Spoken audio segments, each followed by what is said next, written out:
Hello and welcome to Red Dead Redemption Part 2. And we awaken in our safe house, or save point if you will. Ooh, lots of fancy items here and there. Seriously, for the Old West, this is a pretty good place to stay. This is Bonnie here, our good Samaritan, our wonderful angel. And quite a good, interesting character. Definitely one of my favourites on this game. See, the funny thing is about Rockstar is they get a reputation for having exploitative female characters, but actually this game does have some quite interesting female characters in it. So yeah, shut up. But then again, I think the sort of Rockstar gets some unfair shit flung at them, like, oh, you're exploitative, you're crazy, which they are in a way. They do have that sense of humour, but there's a lot more to them than that, of course. It kind of reminds me of Safe Park in a way, where yes, they do have crude fart jokes and dick jokes and sex jokes, but they just have good jokes in Safe Park in general. I've been meaning to get back into it, because yeah, I think like a lot of people, I just sort of stopped watching it after a while, but it sort of piqued my interest with the game coming out, the Stick of Truth. But that's enough about Safe Park here, and yeah, not much to say.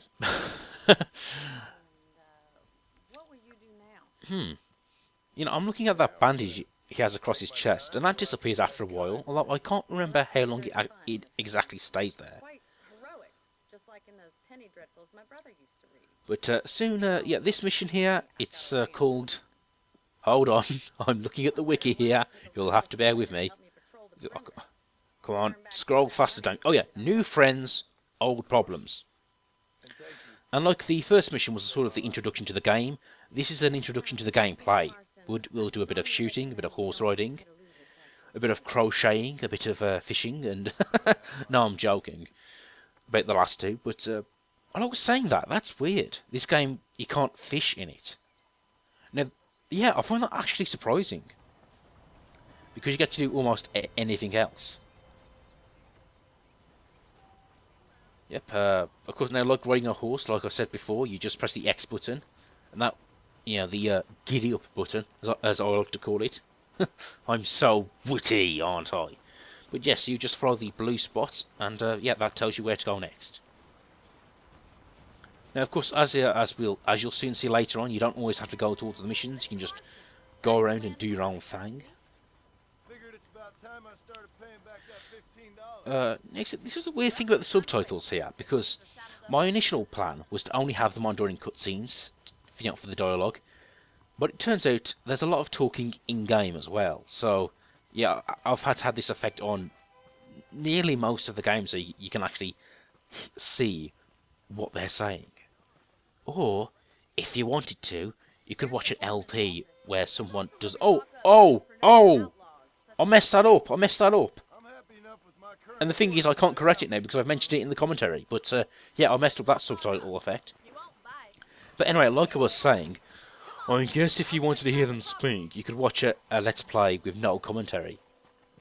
But you'll miss out on me. Why would you want to do that? I'm joking. If you're watching this video, and you've stayed for about 3 and 48 minutes... Yeah, thank you. I really don't deserve your attention. But anyway, we're getting a quick guide. Oh, and the subtitles are messed up again. But anyway, we get a quick guide of the area here. The general store where you'll buy your supplies. Yeah, which we'll see later on. I would suggest when it comes to the general store, you buy some medicine. I mean, oh yes, I get to explain something else about the game. In this game, you get a Deadeye, which you'll soon see later on, which is essentially bullet time. You get stamina for your horse, and you get health. And the thing is, they all regenerate. So if you really are stuck in a fight, just stay still for like a minute, and you'll be fine. But anyway, like I said, you probably should get some medicine, just in case you're in that situation. And of course, we see the train here. You can use that for travel, although it's quite expensive. So it's probably something I don't use until later on in the game. And speaking of which, when it comes to playing games, I'm surprisingly thrifty. I tend not to spend unless I have to. which is sort of the opposite of real life, because I've been sort of self-indulgent really in my real life, buying, eating out, buying what you might call fast food. Along Britain, that doesn't mean McDonald's per se, even though we do have lots of McDonald's. That means fish shops. So lots of battered chips and kebab meat. Oh, speaking of kebab meat, we just hitch our horse here. And when you hitch a horse, that sort of saves that horse as your current horse. And whenever you call that horse, that's the horse you get. And we'll see later on, different horses have different effects. But we'll come to that later on. Thank you, ma'am. Getting shot, then riding a horse seems to take it out of you. I could use a rest. Sure. Come on in. I'll show you the house and then you can sit. And, these scenes are nice. I guess overall this is a quite talky game, which worried me slightly when I was doing this, but yeah, it's good to establish these characters. Mr. Marston. Miss McFarland. Remember me telling you about the trouble we've been having with Oh, and here we go. other undesirable... The weapon here, Will you help me keep watch on the property which is around a this area? rifle repeater. I wanna see What's funny about this Western game is that you do have shotguns and revolvers, but you're probably better off sticking with the repeaters, because essentially you get the range of a revolver with the power of a shotgun. Okay, I guess to be fair, the shotgun is technically more powerful. Yes, the repeater carbine. And you have a quick select there, so you can just select whatever weapon you like. And yeah, let's take a quick butcher's look at it. Let me see, we have a knife here, but I've actually never used that. Oh wait, no, there is a point where you do have to use it, but what I mean is you use the knife when you run out of bullets, but that very rarely happens. And you'll probably see why, because you can get bullets from looting bodies, and that's the thing I do a lot. Which means whenever I play this game and I see a dead body, I think, yay, goodies. Which is probably not the mindset I should be thinking about, really. And of course we have Bonnie McFarlane. And yeah, I'm not sure if that's intentional, but that's Seth MacFarlane's wife. Well, the name of his wife. And also a name of a character within Family Guy.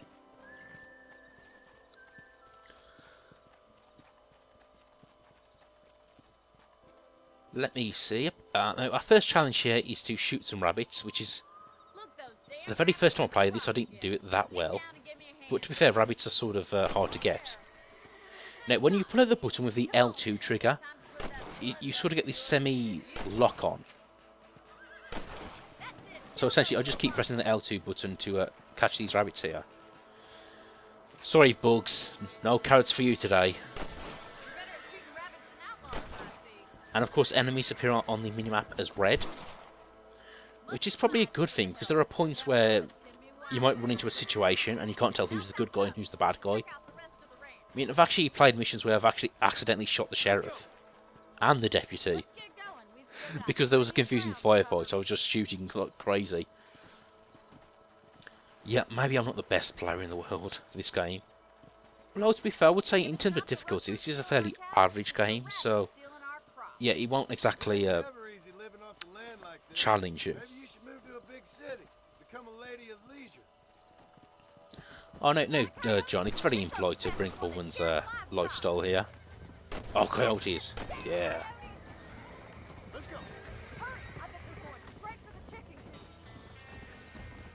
Well, let me see, we have the Deadeye here. Now, Deadeye, as it's trying to explain to us here, is the sort of... there we go, it's essentially bullet time. Although, as the game goes on and you progress through the story, we'll see more upgrades to this. It can be a bit more fast, a bit more fancy with it. Oh, sorry, Wily Coyote. No. Actually, he never did catch Roadrunner, did he? Oh, and we didn't save the chickens. Looks like there won't be a sequel to Chicken Run now. No, this will be the prequel to Chicken Run. The depressing prequel. You know, you But, can actually handle a rifle. Now, if you don't know, you can loot dead animal bodies as well to get pelts and meat, and you can sell that in shops to earn money. that's for sure. But don't think I've forgotten what brought you here. We'll do whatever we can to help you. I sure appreciate that, Miss McFarland.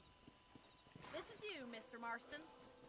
Oh, and I guess something else I've got to mention was the fact that I didn't save any of the chickens. And I do wonder if I'm fast. If I was fast enough, could I have done that? Kinda happy I saved your life. Get some sleep and I will see you in the morning. Good night, Miss McFarland. Back to the older bed sit.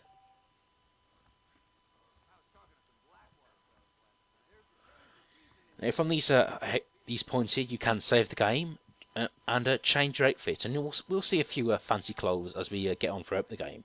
On that chest you see there in the bottom left, it's usually filled full of ammunition. So yeah, whenever you wake up from a safe house, you might as well just take a quick peek here. Revolver ammo and repeater ammo. Anyway, we're not done yet. One more mission to go. And I can't see it because of my subtitle effect. Oh, Mr. Marston. How are you doing today? I'm well, Miss McFarland. I guess the downside of doing these missions straight after each other is that they do seem a bit samey. How are your ribs? Fine. But A little sore, but there you go. from a couple extra scars, it'll be as nothing happened. Good. Come in. And you know, something I'll give Red Dead Redemption 4 is having a female character who isn't a love interest. Well, there are actually quite a few of them actually, Certainly don't mind and none of. Oh, and only one of them is a love interest, and that's only because that's John's wife. Although I don't think this passes the Bechdel test. The Bechdel test, sorry. That's where in a piece of fiction you have two female characters that have a conversation with each other, and it's not about a man. Hope you believe me when I Which say is an interesting sight on the role of women in fiction. Of course. But then again, the Bechdel test isn't a really. It doesn't tell you if it's a good story or not. Like for example, Aliens passes the Bechdel test, but that's only because aliens don't really have a gender. The xenomorphs, I mean. But anyway, enough about I'm still no saint. feminist theory, I I guess. bet you can't ride, Mr. Marston. I hate to take money. Oh, look at John here being all mysterious. Oh, you won't be. I'll race Oh, you and right here we now. come to the next sort of mechanic here. We'll see. Horse racing. Yeah, pretty much the same as it was before. You just go on a horse and you race someone. All right, I'll show you how we ride around these parts.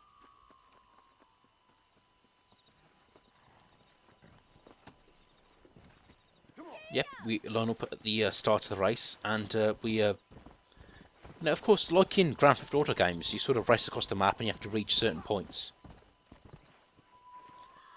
Now, what's good about this game here is that these points are marked out by smoke signals, which I think is a really nice touch. It's so Western. And that's something you might notice about the menus and Don't know me at all, Miss McFarland. the menus and the graphics of the game, is that it keeps it an old West feel. It looks all very handwritten and looks like it's been done on worn paper, which is a really nice touch.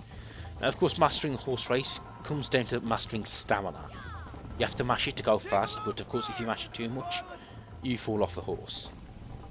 Would you like Of course, me it's to always slow helpful to down? look out for shortcuts, but oh, that was lucky. Are you saving the best for It was last? lucky that I made that jump, because that was kind of sort of a risky shortcut. So easily could have landed on my face with that one. Should I wait for you to catch up? Bonnie. Now, I guess if you really wanted to have an advantage in his horse racing, you can actually buy an apple, which will refill your horse's stamina during a race. But yeah, I don't really think it's worth doing, to be honest. Because it's not like you can feed the horse the apple and then like mash the sprint button.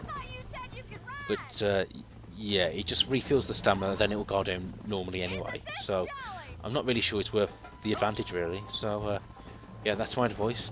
Buy an apple to try it out, but yeah, it's not really worth doing. I guess the best way to make sure you can win these sort of things is just to get a really good horse. Because different breeds have different advantages. And yeah, that's the thing you really have to look on an FAQ for, because there's no indication of what horse breed is better than the other. I guess the only way to do it would be to ride the wall and sort of find out. Oh, and here it is. John Mostyn's in the lead, with Bonnie right behind him. Giddy up, giddy up. I bet you're starting to regret your brave words. I could never be I could never commentate on horse races. How you doing It's back there? this horse is doing that. This horse is doing that. I don't even know how they talk that fast, to be honest. You still think you're gonna win this, don't you? Now this is what no, you'll see the text at the bottom of the screen. This is what it's like when I didn't like add the effect with my video editing tools. I guess you can still sort of read what it says. So maybe I was worrying about nothing, but yeah. In fact, when I was first trying to do these videos, I initially added all the subtitles in myself with like a text feature in the video editor, and that took ages. Seriously, it took like 3 hours to add subtitles to a 10-minute video. Oh, that was painful. That was fun. Yes, it was. Yeah, actually, surprisingly enough, horse racing, horses are a surprisingly fun animal to ride in games. You would think cars would be better, but yeah, to be honest, I prefer horses. They're more versatile, I guess, more flexible when they're running around. Anyway, join me again next time. I love that pose. And yeah, we'll be continuing on this Western epic.